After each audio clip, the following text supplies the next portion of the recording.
नमस्कार, news click के daily roundup में आपका स्वागत है। आइए नजर डालते हैं एक बार हेडलाइंस पर। देश में रिकॉर्ड 26,506 नए मामले, कुल संक्रमितों की संख्या 8 लाख के करीब पहुंची। कोविड-19, यूपी में फिर 3 दिन का लॉकडाउन, पोस्टल बैलेट का दायरा बढ़ाकर डेमोक्रेसी सिकोड़ने का खेल। केंद्रीय स्वास्थ्य मंत्रालय द्वारा आज शुक्रवार 10 जुलाई की सुबह 8 बजे जारी ताजा आंकड़ों के अनुसार पिछले 24 घंटों में कोरोना संक्रमण के फिर से रिकॉर्ड 26,506 नए मामले सामने आए हैं। इसके अलावा कोरोना संक्रमण के कारण 475 मरीजों की मौत भी हो चुकी है। साथ ही इसी बीच कोरोना से पीड़ित 19,135 मरीजों को ठीक किया जा चुका है। देश भर में अब कोरोना वायरस से संक्रमित मरीजों की संख्या 7,93,802 हो गई है। स्वास्थ्य मंत्रालय की ताज़ा जानकारी के अनुसार अभी तक 62.42% यानी 4,95,513 मरीजों को ठीक किया जा चुका है, लेकिन संक्रमण के कारण 21,604 मरीजों की मौत भी हो चुकी है।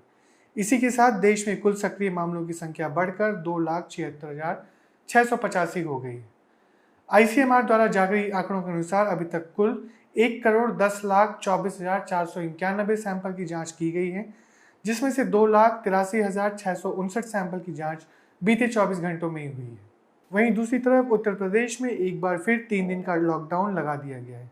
उत्तर प्रदेश के मुख्य सचिव राजेंद्र तिवारी ने गुरुवार को कहा कि राज्य सरकार ने कोरोना वायरस के संचरण की श्रृंखला में रोकने के लिए लॉकडाउन को फिर से लागू कर दिया है। यह लॉकडाउन आज 10 जुलाई शुक्रवार रात 10 बजे से शुरू होकर 13 जुलाई की सुबह 5 बजे तक रहेगा। इस अवधि के बीच संपूर्ण प्रदेश के सभी कार्यालय, शहरी और ग्रामीण हाट, बाजार, गल्ला मंडी, व्यवसाय आदि बंद रहेंगे।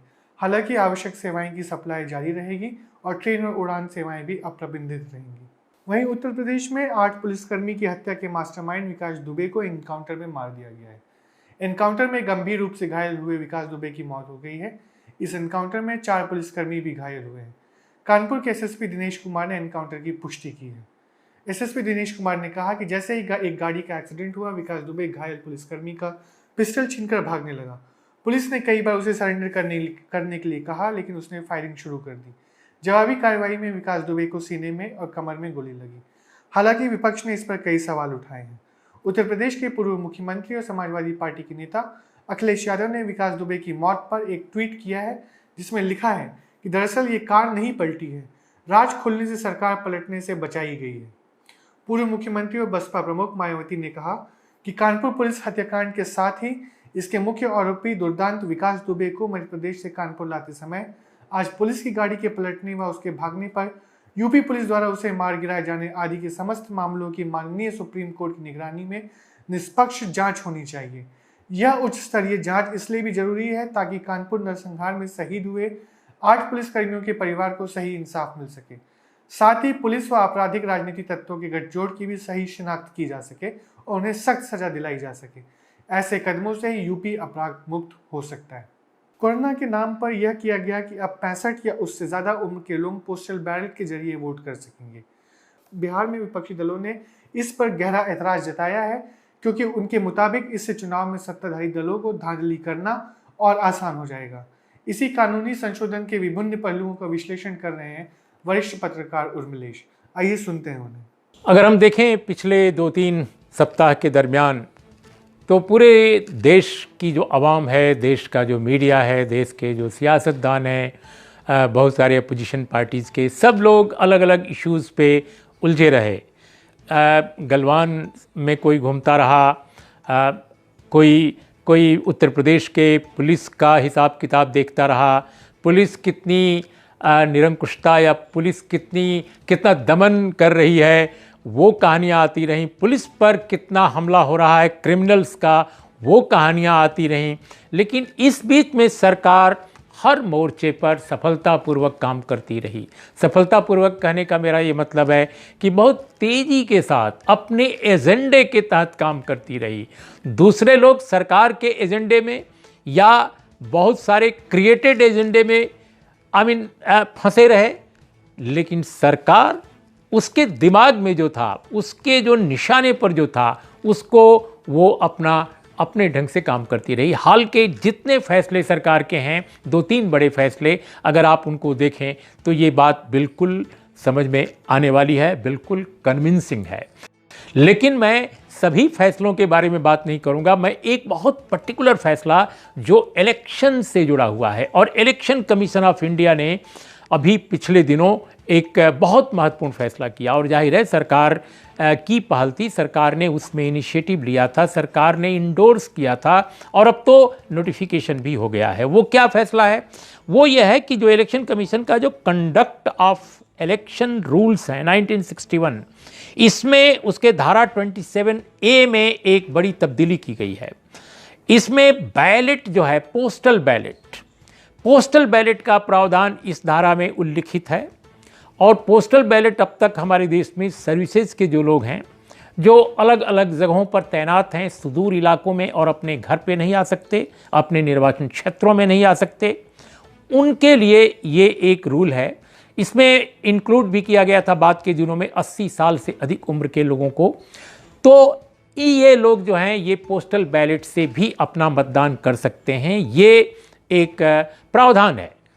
लेकिन इस बार इसमें जो फैसला हुआ है, और इलेक्शन कमीशन ने उसमें जो संशोधन प्रस्तावित किए थे, उस पर सरकार की मंजूरी है, सब कुछ है। अब ये नोटिफाई हो चुका है लॉ मिनिस्ट्री से, और वो ये है कि इसमें 65 साल जो उम्र के लोग हैं, और या 65 साल से अधिक उम्र के लोग हैं, वे सभी लोग अपना मतदान पोस्टल बैलेट से करा सकते हैं। उनको मतदान केंद्र जाने की ज़रूरत नहीं है।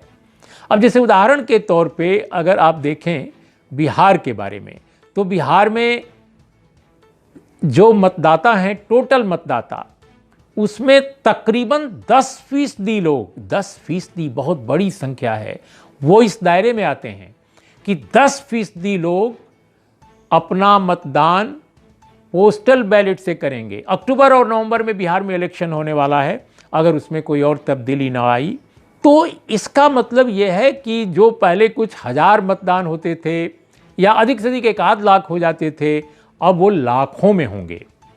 लाखों लोग एक प्रदेश में मतदान करेंगे पोस्टल बैलेट से।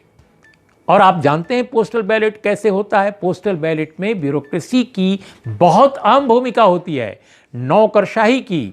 अगर मैं कुछ दिनों पहले इलेक्शन प्रोसेस में बहुत लंबे अरसे तक जुड़े एक बड़े पदाधिकारी से बात कर रहा था, तो उनका कहना यह था कि जो पोस्टल बैलेट है उसमें ये प्रावधान जरूर होता है, प्रावधान तो नहीं, लेकिन ये एक सहूलियत होती है प्रशासन को कि वो जिस बैलेट को चाहे उसको बता सकता है कि वो नहीं मिला। और ऐसा कई प्रदेशों में हुआ, और जब हुआ तो कंप्लेन आई, और कंप्लेन लंबे समय तक अदालतों में पड़ी रहती है, जिसका कोई फैसला नहीं आता। 5 साल बीत जाता है, फिर फैसला आता है। और कितने लोग जाएंगे जो पोस्टल बैलेट वाले हैं, कंप्लेन करेंगे कि नहीं साहब, हमारा मतदान तो दर्ज ही नहीं हुआ। तो इसमें अधिकारियों के ऊपर, जिला प्रशासन के ऊपर, उस कॉन्स्टिट्यूएंसी के जो ऑफिसर्स हैं उनके ऊपर बहुत सारा निर्भर करता है, क्योंकि इसमें ट्रांसपेरेंसी नहीं है। इसमें जो एक मतदान की जो सीक्रेसी है, जो गोपनीयता है, जो एक शुचिता है, इन तीनों का अभाव है दोस्तों। तो ये एक इमरजेंसी प्रावधान है, ये जनरलाइज नहीं किया जा सकता। लेकिन अभी जो संशोधन किया गया है, ये कोरोना दौर में, कोरोना के कॉन्टेक्स्ट में किया गया है, और उसमें जो प्रावधान में जोड़ा गया है वो भी बताना जरूरी है कि कोरोना पेशेंट के लिए भी किया गया है। ठीक है, आप कोरोना पेशेंट के लिए अगर करते हैं, ये कोई गलत बात नहीं है। मैं समझता हूं कि ये कन्विंसिंग है, क्योंकि अगर एक कोरोना पेशेंट मतदान करना चाहता है तो उसको रोका भी नहीं जा सकता, उसको उसके मताधिकार से आप उसको वंचित नहीं कर सकते, उसका नागरिक अधिकार है। लेकिन अगर वो मतदान केंद्र पर जाता है तो उससे बहुत समस्या पैदा हो सकती है, उसकी सेहत के लिए और दूसरों की सेहत के लिए। आप उसके लिए अगर पोस्टल बैलेट करते हैं तो बात समझ में आने वाली है, बशर्ते कि वो इस स्थिति में हो कि वो फैसला कर सके कि उसको मतदान किसको करना है और किसको नहीं करना है, या बिल्कुल किसी को नहीं करना है। कहीं ऐसा नहीं कि उसकी तरफ से कोई और फैसला कर ले। तो एक ये खतरा पेशेंट्स में भी है, लेकिन पेशेंट्स को जोड़ा गया है, लेकिन उस पर हम कोई बड़ी आपत्ति मानवीय आधार पर नहीं उठा सकते। लेकिन जो 65 साल या उससे ऊपर के लोगों के बारे में किया गया है फैसला दोस्तों, यह दुनिया के किसी भी लोकतांत्रिक मुल्क में अपने ढंग का अनोखा संशोधन है। क्यों किया गया है, क्या लॉजिक दी गई है?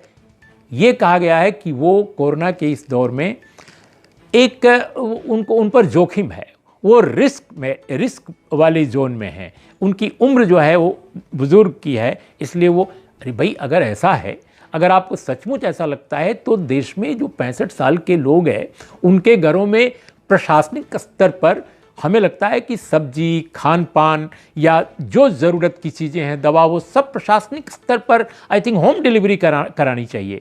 क्योंकि जो प्राइवेट संस्थाएं होम डिलीवरी की हैं वो बहुत सारे क्षेत्रों में है नहीं, लेकिन प्रशासन वो काम तो नहीं करा पा रहा है, लेकिन बैलेट के लिए इतना चिंतित है कि उन लोगों से कह रहा है कि आप अपने घर से ही बैलेट जो है पोस्ट कीजिए। तो ये मुझे लगता है धांधली का एक बड़ा दरवाज़ा सरकार खोल रही है, या इलेक्शन कमीशन इसको नहीं समझ पा रहा है या समझते हुए ये सब कुछ कर रहा है, ये एक बड़ा सवाल है।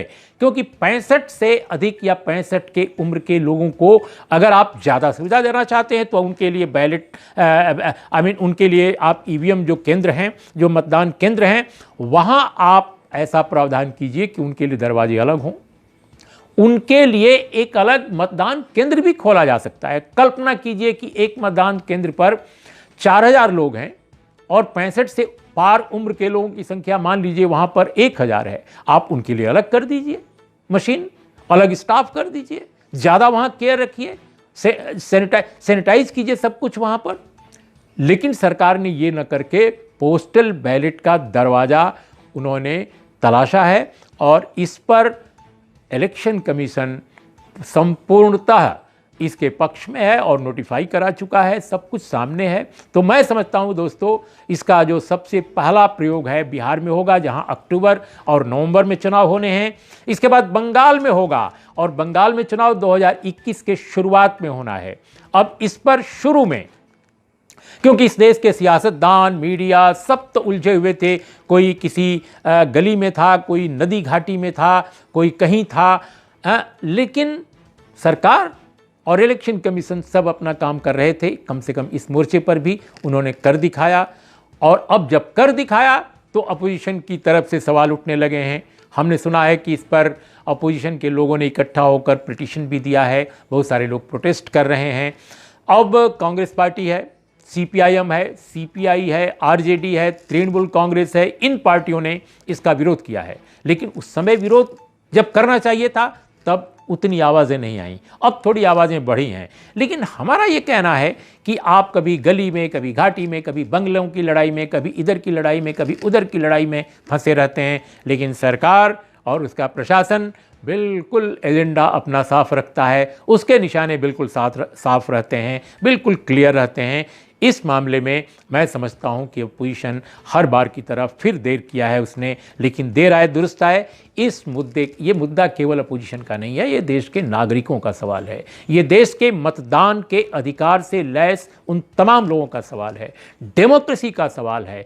इस तरह का जो नियम है वो दुनिया की किसी डेमोक्रेटिक कंट्री में मैंने पता करने की कोशिश की, जितना मैं खोज पाया, तमाम कहानियाँ, तमाम देशों के स्टोरीज़ गूगल पे मैं कहीं खोज नहीं पाया। लेकिन अगर आपको मिले तो आप अगली बार ज़रूर बताइएगा, मैं संशोधन कर लूँगा अपनी बात में।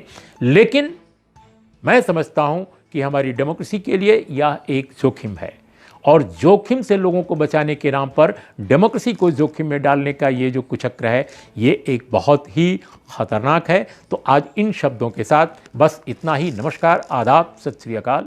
आज के डेली राउंडअप में बस इतना ही। इन सभी खबरों को और विस्तार में जानने के लिए आप जा सकते हैं न्यूज़ क्लिक की वेबसाइट पर, हमें फॉलो कीजिए ट्विटर, फेसबुक, इंस्टाग्राम पर, और सब्सक्राइब कीजिए यूट्यूब पर। देखते रहिए न्यूज़ क्लिक। धन्यवाद।